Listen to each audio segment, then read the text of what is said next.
She hugged me at 4:11 in the afternoon, in the small dressing room at the back of the chapel, with the photographer outside in the hallway, and my mother already in her seat in the second row and the music about to start. She was the mother of the man I was about to marry. I had known her for 2 years. She was a small, quiet woman with a soft voice and gray hair that she kept short. She was crying when she came in, which I had thought was sweet. She had hugged me. She had held me a little too long. Then she had leaned close to my ear and she had said, very quietly, "Adele, don't say yes until you see this. Please. I am begging you." She had pressed something cold and small into my palm. It was a key. She closed my fingers around it. She said, "There is a garage at the back of the property where you and Soren are going to be living. The little house at the end of the driveway. The garage that is set apart from the house. The lock has been changed. This is the only key. You need to open it before the ceremony starts. Right now, I have moved your getaway car to the lane behind the chapel. The keys are in the visor. You can be there in 7 minutes. You can be back in 20. Please. Adele. I have been trying to do this for 3 weeks and I could not figure out how. There is no good moment. This is the worst moment. I know. Please. Trust me. Hit subscribe. Drop your city in the comments. Stay until the end. There is a question I had to answer that afternoon that I am still answering 6 years later, and I want you to hear how I have been answering it before I am done. I stood in the dressing room in my wedding dress with a key in my hand and I tried to make my mouth work. I said, "Helena, the ceremony is in 19 minutes. She said, "I know. The garage is 7 minutes away. You will make it back. If you are not back by then, the ceremony will start without you, and that will be its own answer to a different question. But you need to look at what is in that garage before you decide. I cannot make you. I am begging you." She left the dressing room. She closed the door behind her. I heard her tell the photographer, in the hallway, that I needed 5 minutes alone. The photographer said something kind. The footsteps moved away. I want to tell you what I felt holding that key. I have spent a lot of time trying to put it into words. The closest I have come is that I felt, for the first time in 2 years, the small, quiet hum of warning that I had been ignoring without realizing I was ignoring it. The hum had been there since the first dinner I had eaten with Soren's parents 14 months earlier. The hum had been there at the engagement dinner. The hum had been there when Soren had told me, very calmly, 3 months ago, that he did not want his father to walk me down the aisle, and that he had told his father that I had asked for my own father to do it, even though my own father had been dead for 11 years and Soren and I had agreed I would walk myself. He had told his father a lie about me. He had told me, when I asked why, that it was easier than the truth. I had not asked what the truth was. The hum had been there. I had been ignoring it because I had been in love. My name is Adele Sondergaard. I am 33 years old. I work as a marine biologist at a small research station on the Oregon coast. I study sea otter populations. I had been engaged for 10 months to a man named Soren Olstad. He worked as a marine engineer at the same research foundation. We had met at a grant meeting 2 years and 4 months earlier. He was 35. He was tall and quiet and serious in a way that some men are serious because they have been serious since they were children, not because they grew into it. He was, by every measure I had been able to take of him, the kindest man I had ever known. He was patient. He was attentive. He was generous with money and with time. He had cried at my dog Hugo's funeral. He had held my hand for 2 hours during my mother's biopsy results call. He was the man I had decided I wanted to spend my life with, and I had decided it without doubt, and the hum I had been ignoring had nothing to do with him. The hum had to do with his father. I want to be honest with you about what I knew about Soren's father, Lennart Olstad. Before that afternoon, I knew he was 68 years old. I knew he had been an engineer for a regional power utility for 41 years. I knew he had retired 6 years earlier. I knew that Soren did not talk about his childhood. I knew that Soren and his older brother Magnus had stopped speaking 9 years before. I knew that Magnus had not been invited to the wedding. I knew that when I had asked Soren, gently, why his brother was not coming, he had said, very quietly, that the relationship was complicated and that he would tell me about it after the wedding.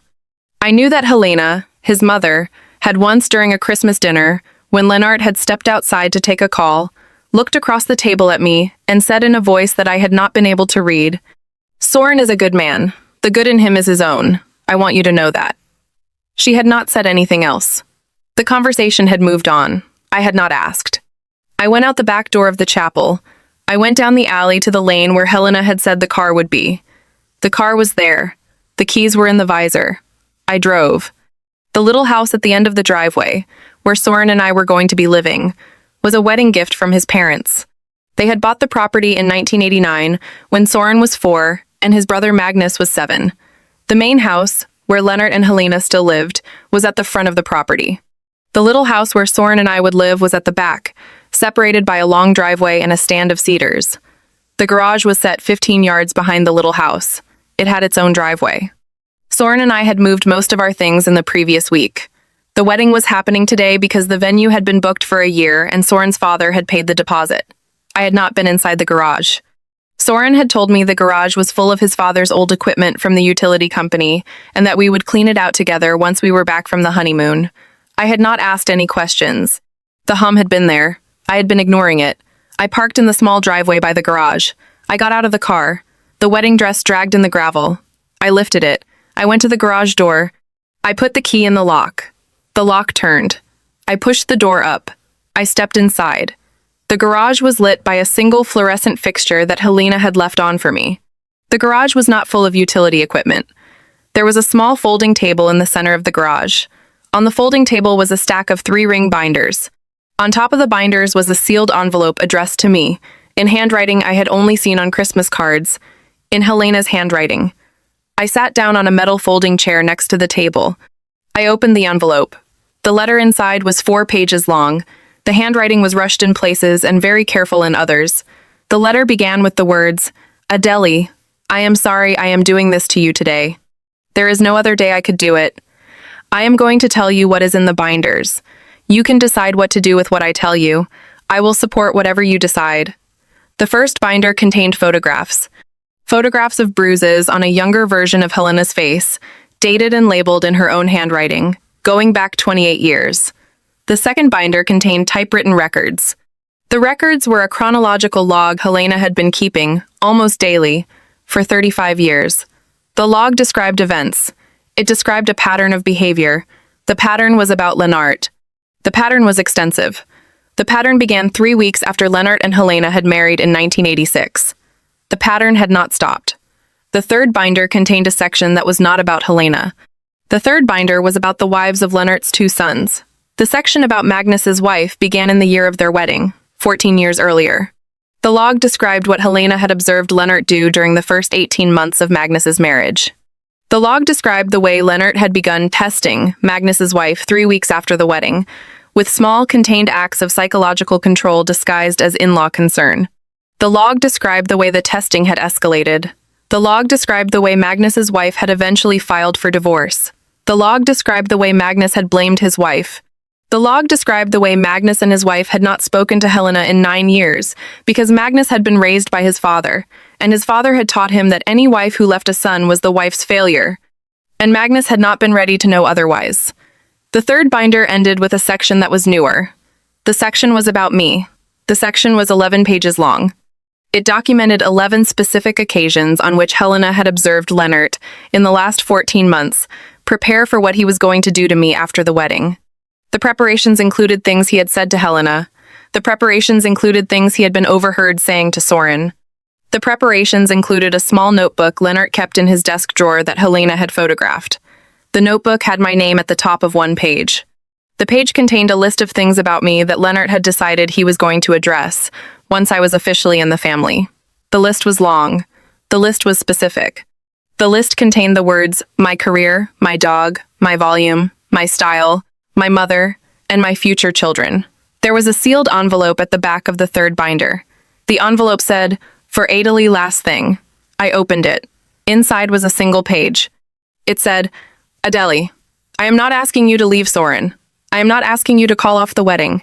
I do not have the right to ask you anything. I am asking you to know what you are walking into. Soren does not know this is happening to him because his father has hidden it from him for 35 years. Soren is good. The good in him is real. The good in him is his own. He grew up in this house and he became kind anyway. That is the kind of miracle that does not get written about. He deserves to be loved. You deserve to know who his father is before you say yes. I am giving you this information because the right to know belongs to you, and I have been carrying it for too long. I am sorry. I have been afraid to say any of it for 35 years. The reason I am saying it today is that yesterday Leonard told me, in our kitchen, that he had decided what he was going to do to you in your second month of marriage. The thing he described doing to you is a thing I do not have the language to describe. The decision in front of you is whether you can be in a marriage that has Leonard Olstad in it, even at the edges, even at holidays, even on phone calls, even ever. I have been in that marriage for 38 years. I am still in it. I cannot tell you what to do. I can only tell you that I would not, knowing what I know, sign on for it again.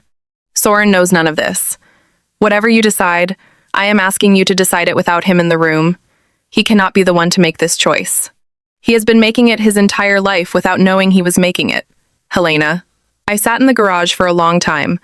I sat there in my wedding dress with the binders open on the folding table and the fluorescent light buzzing above me and the smell of cedar coming through the cracks in the garage door. I am not going to tell you exactly how long. I am going to tell you that at some point in the next 6 minutes, I made a decision. I want to tell you about the decision because it is the part of this story I have spent 6 years living inside of, and the living inside of it is the lesson, and the lesson is what I want to leave with you. I drove back to the chapel. I went through the back door. I walked up the hallway. The music had not started yet. The photographer was nowhere to be seen. I went into the small dressing room. I closed the door. I sat down on the small couch. I asked the wedding coordinator to find Soren and to ask him to come to the dressing room alone. The coordinator looked at me. She did not ask any questions. She left. Soren came in 2 minutes later. He saw my face. He sat down next to me. He took my hand. He said, "Adele, what is wrong?" I told him. I told him in very small pieces. I told him about Helena. I told him about the garage. I told him about the binders. I told him about the photographs and the dates and the records and the page in his father's notebook with my name on it. I did not give him the details of the page. I did not need to. He understood the shape of what I was telling him before I got to the details. I watched him understand. I watched the man I loved sit on a small couch in his own wedding suit and find out, in 15 minutes, the actual story of his entire childhood. He cried. He cried in a way I had only seen him cry once before, the night his grandmother died. He held my hand. He did not let go. He did not say anything for a long time. When he finally spoke, his voice was very quiet. He said, "Adele, I do not know if I can ask you to marry me into this family. I do not even know if I want to be in this family anymore. I am 35 years old, and I am finding out today that I have been protecting a man who has been planning to do something to my wife. I cannot do that to you. I will not do that to you. I want you to imagine the next part with me. I have asked many people, in the years since, what they would have done. The answers vary widely. The answers depend, I have come to think, on whether the person answering has ever loved someone whose family is dangerous. I asked Soren if he wanted to call off the wedding. He said yes. I asked Soren if he wanted to call off the wedding because he was actually choosing not to marry me, or because he was trying to protect me from his father. He said the second.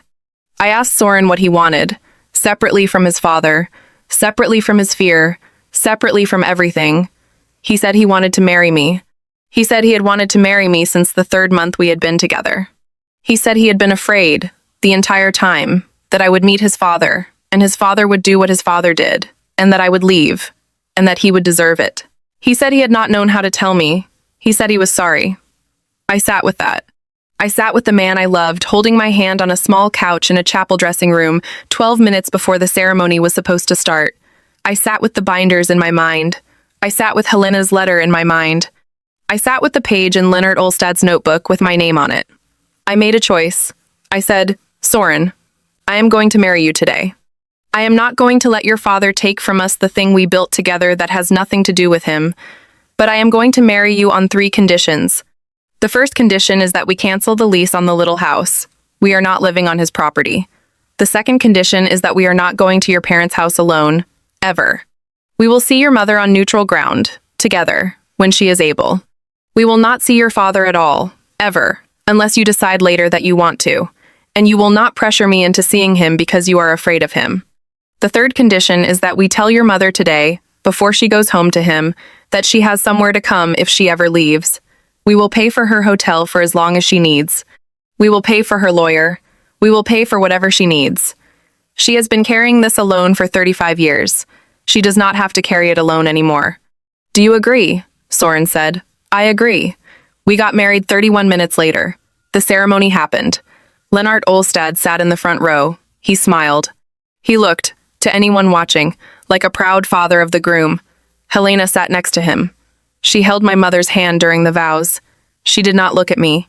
She did not need to. We had said everything that needed to be said in the garage. We had a small reception. We left at 9 in the evening. We did not go to the little house. Helena had packed our suitcases for us and put them in the trunk of the getaway car. We drove 3 hours up the coast and stayed at a small inn that had a name we had not told anyone. We woke up in the morning, married. We talked for 6 hours straight. We made decisions. We came back. The decisions held. We did not move into the little house. We rented a small apartment in town. We canceled the lease on the property. We paid the early termination fee out of our own savings. Soren told his father, by phone, that we had decided we wanted to start our marriage somewhere of our own choosing. His father said cold things to him. Soren stayed calm. The conversation ended. 6 weeks later, Helena left. She left on a Tuesday afternoon while Lennart was at the dentist. She had packed 3 suitcases. She had a hotel room paid for. She had a lawyer's number. We had set all of it up.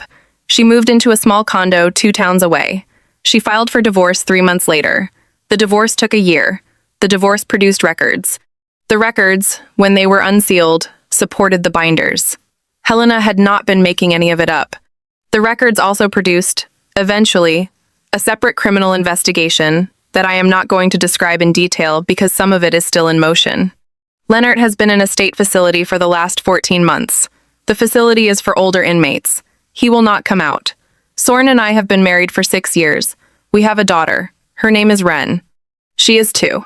Helena lives in her small condo. She comes for dinner every Sunday.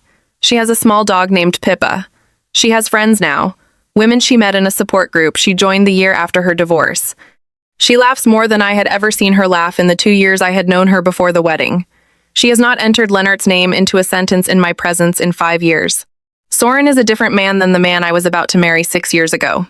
He went into therapy 3 weeks after the wedding. He has been going every week since. He has rebuilt his relationship with his brother Magnus. Magnus and his wife, who are remarried, came to Ren's first birthday. They brought a ridiculously expensive stuffed otter that Ren now sleeps with every night. The thing I want to leave you with is this. I am not telling you this story to give you advice about marriage. I am not telling you this story to tell you what to do if your future mother-in-law hands you a key. I am telling you this story because there is a thing that almost happened on a Saturday afternoon in a chapel in a small town on the Oregon coast that did not happen. Because a quiet woman who had been carrying something for 35 years decided that the worst possible day to give it to me was also the only honest day to give it to me. The worst possible day was the right day. There is no clean day for the truth. Sometimes. Sometimes the truth comes wrapped in fluorescent light and a wedding dress and 7 minutes of driving. Sometimes the people who love you are the ones who break your day on purpose, because the alternative is breaking your life on accident. If somebody in your life ever does that to you, ever picks the worst possible moment to tell you the most important possible thing, do not be angry with them. Do not dismiss them. Do not tell them they are ruining anything. Listen. Listen the way you would want someone to listen if you had been carrying something for 35 years and finally found the courage to put it down at the only possible moment that would have made any difference. The people who love you tell you the truth. Sometimes they do it gracefully. Sometimes they do it on the worst day of your life. The worst day delivery is not a sign that the truth is wrong. It is a sign that the truth has been waiting for an opening, and that the opening was small, and that the person delivering it took it because they had to. Take what they give you. Read it. Decide. Then live with the deciding. The deciding is the marriage.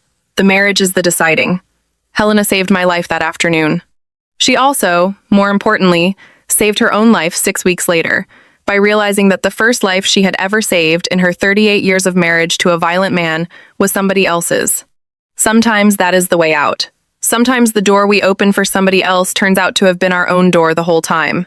I am keeping the key she gave me. It is in my dresser drawer. I look at it sometimes. The garage on that property has been empty for 6 years. The little house has different tenants. The main house was sold last summer. Lennart Olstad signed the sale paperwork in a state facility, in handcuffs. The money from the sale went, by court order, to Helena.